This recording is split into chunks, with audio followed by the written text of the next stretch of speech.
जो भय विनाशी भव जो मुन ममले ज्ञान पर लो मेरे को नमस्कार।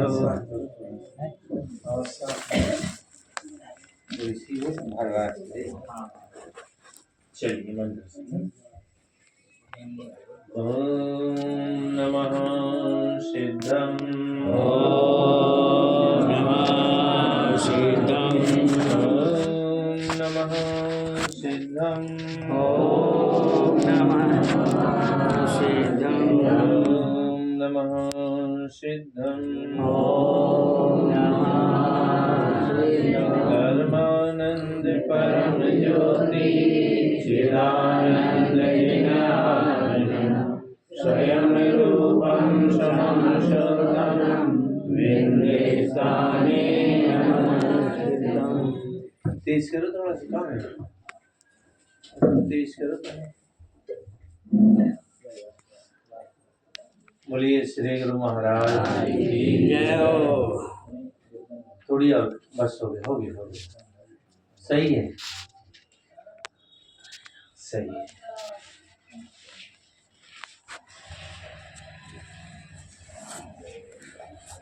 जीवन में देखो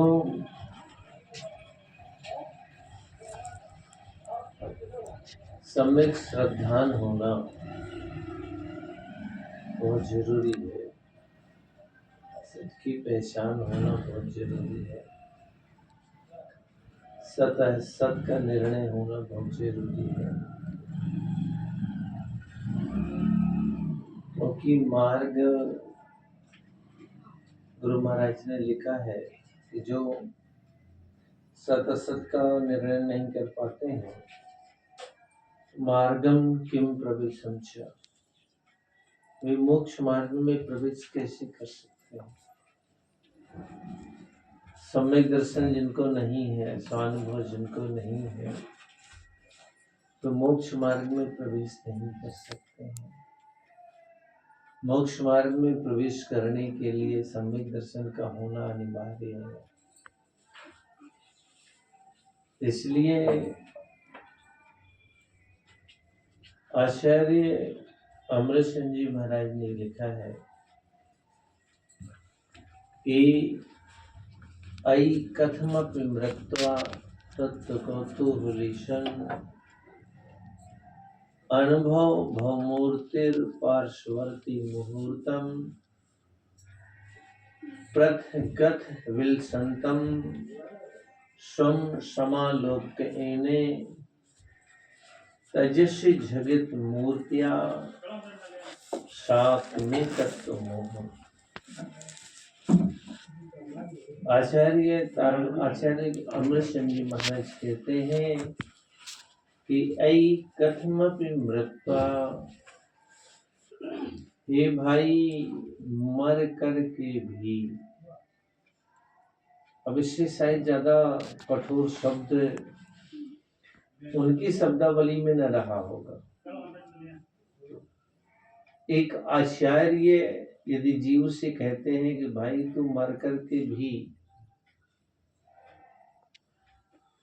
तो शायद इससे ज्यादा, इससे बड़ा कठोर शब्द उनकी शब्दावली में ना रहा होगा। तो आचार्य देव कहते हैं ऐ कथमपि मृत्वा तत्व कौतूहलीशन अनुभव भवमूर्तिर पार्श्वर्ती मुहूर्त, कि मर कर के भी कौतूहली होकर के, जिज्ञासु होकर के इस शरीर का एक बार पड़ोसी बनकर के देख। ऐ कथमपि मृत्वा तत्व कौतूहलीशन अनुभव भव मूर्तिर पार्श्वर्ती मुहूर्त, पार्श्वर्ती पड़ोसी बन करके थोड़ी देर के लिए,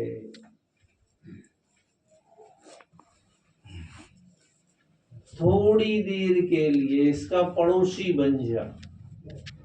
किसका? शरीर का। शरीर का थोड़ी देर के लिए पड़ोसी बन जा। सबसे निकट का पड़ोसी है कौन? शरीर। शरीर सबसे निकट का पड़ोसी है। आपके हर सुख दुख में सहभागी है, लेकिन उस पड़ोसी से इतनी निकटता हो गई जीव की, इतनी निकटता हो गई कि वो पड़ोसी हुई उसे मैं भाषित होने लगा। ये पड़ोसी ही जीव को मैं भाषित होने लगा कि बस यही है जो कछु है सो। जैसे एक आदमी अपने बेटी को कहता है ना कि भैया जो कछु है सो जो ही है सब, जो ही है सब हम आओ, बिल्कुल है ना। क्यों कहता है? मोह के कारण जी। आचार्य देव यही तो कहते हैं कि प्रथगत विल संतम सम समालोक्य एने, भिन्नत्व भाषित होने के बाद एक समय का जब भिन्नत्व भाषित हो जाएगा, तेजस जगित मूर्त्या साकमेकत्व मोह, इससे पड़ोसी के प्रति जो तुम्हारे मन में अनादिकाल से मोह बसा हुआ है वो छूट जाएगा। आचार्य देव कहते हैं एक बार तू इसका पड़ोसी बन करके तो देखिए, अनादिकाल से जो माना हुआ तुम्हारा मोह भाव है, ये मोह भाव क्षण में छूट जाएगा। एक बार इसका पड़ोसी बन करके लोग कर्मों से डरते हैं, कर्म कुछ नहीं है। जीव चाहे तो कर्मों का बंध करे और चाहे तो कर्मों की सदगुरु दारण स्वामी कहते हैं कम्म सहावम किपनम उत्पत्ति किपि दृष्टि सद्भावम चेयन रूप संयुक्तम गलियम मिलियंति कम्म बंधानम। जो कर्म जीव को 4 गति 84 लाख योनियों का चक्कर लगवा रहे हैं, यदि जीव जाग जाए तो क्षण मात्र में इन कर्मों को वो नष्ट कर सकता है। इतनी ताकत है जीव द्रव्य में, इतना बल है जीव द्रव्य में कि अनादि काल के बंधे हुए कर्म भी अंतर मुहूर्त में क्षय किए जा सकते हैं। एक तरफ अनादि काल के कर्म है और दूसरी तरफ अंतर मुहूर्त आत्मा का ध्यान है। इतनी देर में, लेकिन एक बार इसका पड़ोसी बनकर के तू देखो। आपने शायद बहन श्री के वचनामृत कभी किसी ने पढ़े हो, चंपा बहन के, उसमें उन्होंने एक सूत्र दिया है कि हे जीव तुझे कहीं न रुचे तो तू अपनी ओर देख, तुझे वहां रुचेगा, अवश्य रुचेगा। हे जीव तुझे कहीं न रुचे तो, आचार्य कहते हैं कि जीव को कहीं न रुचे तो तू अपनी ओर देख, वहां तुझे रुचेगा, अवश्य रुचेगा। शर्त है कि कहीं न रुचे तो अबे तो अबे संसार अच्छा लग रहा है, घर अच्छा लग रहा है, ये सब व्यवहार की चीजें जीव को अच्छी लग रही है, अबे रुच रहा है, इसलिए आत्मा की ओर दृष्टि नहीं जा रही। हम दोष देते हैं, कर्मों को दोष देते हैं।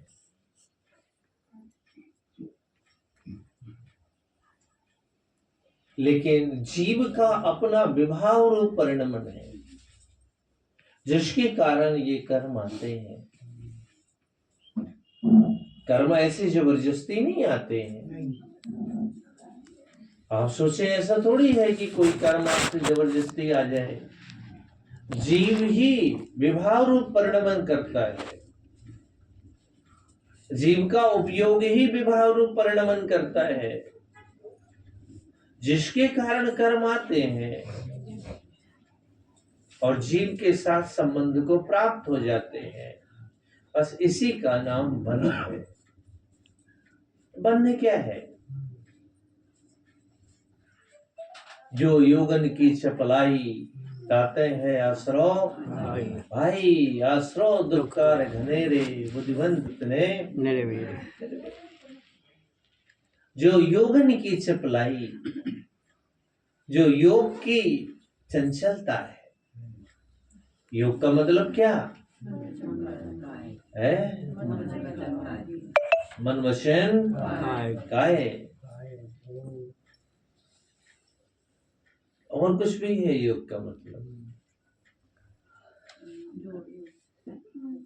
हाँ, विकारी भाव। जो योगन की चपलाई ताते हैं आश्रव भाई, आश्रव दुखकार घनेरे बुद्धिवंत ने निर्वेरे। यहाँ योग का संबंध मात्र द्रव्य योग से नहीं है, भाव योग से भी। ये मन वचन काया तो द्रव्य योग है, लेकिन आत्म प्रदेशों का जो शकंपना है वो भाव योग है। जो कंपन होता है आत्मा के प्रदेशों में वो भाव योग है, और उससे कर्म आते हैं। द्रव्य योग से कर्म नहीं आते। द्रव्य योग निमित्त कारण बनता है। अरिहंत भगवान के पास द्रव्य योग है कि नहीं है? अरिहंत भगवान के पास मन है कि नहीं है?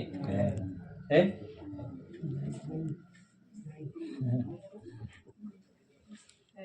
अरिहंत भगवान के पास मन है कि नहीं है? ऐसा कितने लोग मानते हैं मन है कि नहीं? मन है, लेकिन उसका उपयोग नहीं है। मन है, द्रव्य मन है, उसका उपयोग मन नहीं है उनके पास। मन ना होगा तो असंगी हो जाएंगे। हरियंद्र भगवान के पास 14 प्राण होते हैं। उन 14 प्राणों में मन भी प्राण है। यदि मन ना होगा तो फिर 13 प्राण हो जाएंगे। इसलिए मन है उनके पास।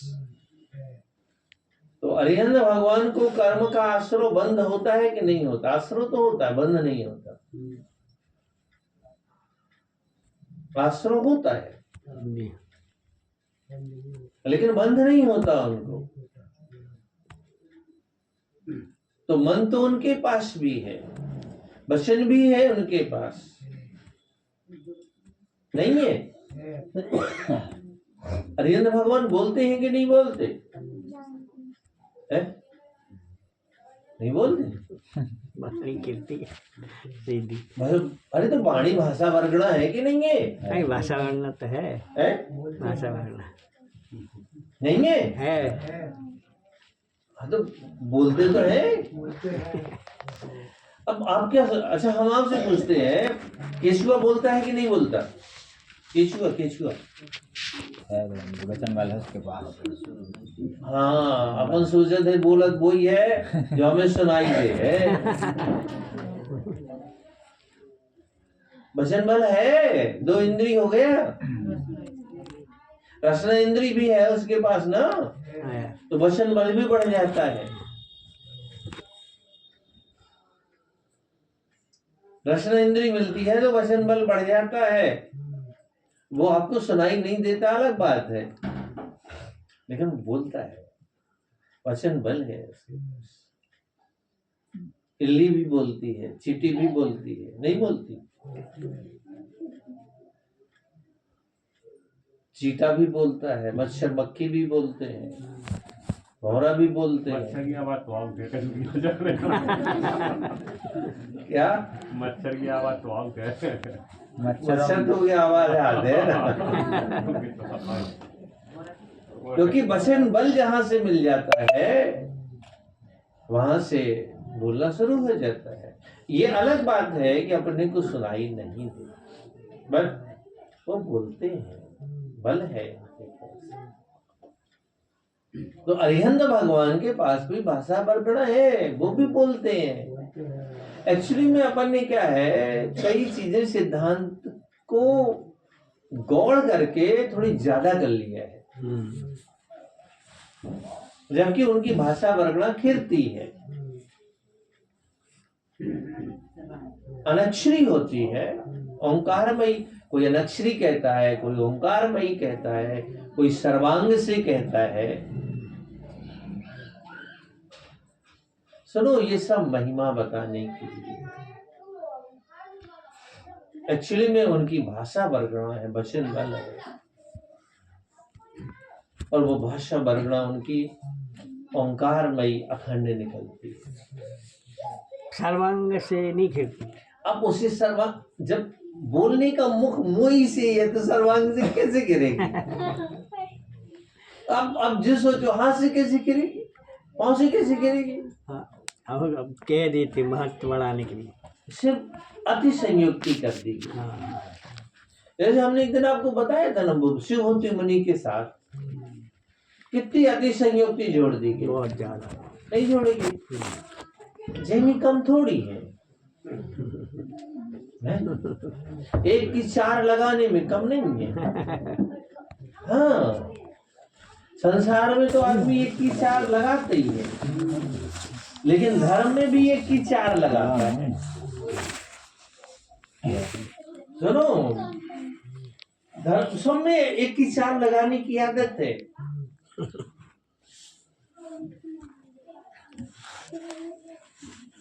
तो वो सब जगह होता है, एक जगह होता है तो दूसरी जगह तो सब जगह होता है। अति संयुक्ति करके वर्णन किया जाता है, तभी मजा आता है।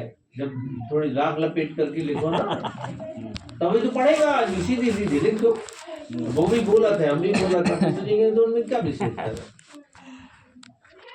फिर उनको बोल दिया सर्वांग से कीर्ति है, कीर्ति होगी हमें नहीं पता लेकिन हम चूंकि लॉजिक से चलते हैं जी, कारणानियों वैसे नहीं किसी चीज को स्वीकार करता। उसके लिए साक्ष्य की जरूरत। न्याय ग्रंथ है ना, न्याय ग्रंथ, ये न्याय ग्रंथ कहलाते हैं, और न्याय ग्रंथ में ये प्रमाण ग्रंथ कहलाते हैं। ये प्रमाणित करते हैं किसी भी चीज को,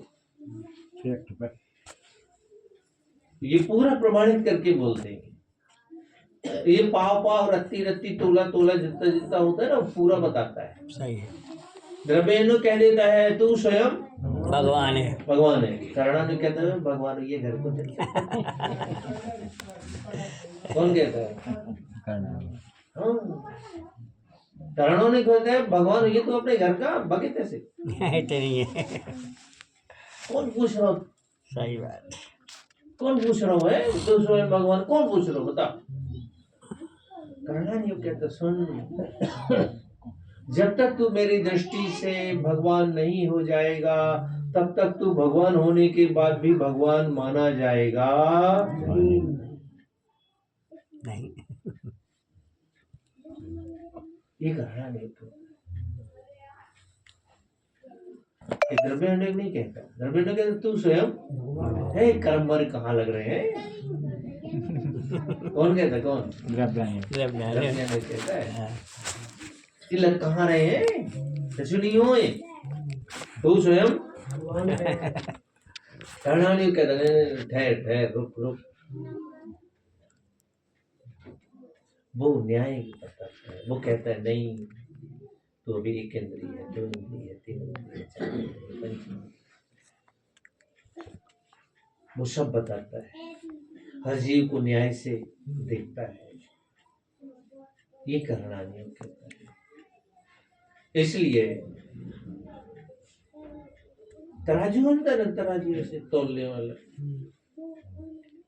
एक तरफ रख देते हैं आप बांट और एक तरफ रख देते हैं सामान, तो कौन से पल्ले को देखते हैं? तौल के किसी को कुछ देखना हो, देना हो, तो कौन से पल्ले को देखते हो? कांटे को। कांटे को देखते हो, है ना। एक तरफ बांट रखा रहता है तो वो है द्रव्य नियोग, जो ठोस बात करता है, और एक तरफ समान रखा रहता है वो है चरणानियोग, थोड़ा विस्तृत होता है। लेकिन कांटा होता है करणानियोग, वो प्रमाणित करता है कि तौल सही है। पल्ले छोटे बड़े हो सकते हैं, रस्सियां छोटी बड़ी हो सकती हैं, लेकिन कांटा बराबर होना चाहिए। ये करणानियोग कहलाता है, ये न्याय ग्रंथ कहलाता है। बहुत कम विद्वान हुए हैं न्याय, लेकिन जो हुए हैं, आचार्य भी संजय महाराज का पढ़ो, चाणक्य चक्रवर्ती की उपमा देते हैं। इसकी सम्राट चाणक्य। आप जिस सोचो, एक करणानियोग के विद्वान को चाणक्य चक्रवर्ती क्यों कहा गया? हमने एकदम विचार किया, भाई चरणानियोग के विद्वान को कोई चाणक्य चक्रवर्ती कहे तो समझ में आता है, लेकिन एक करणानियोग के विद्वान को चाणक्य चक्रवर्ती क्यों कह दिया गया?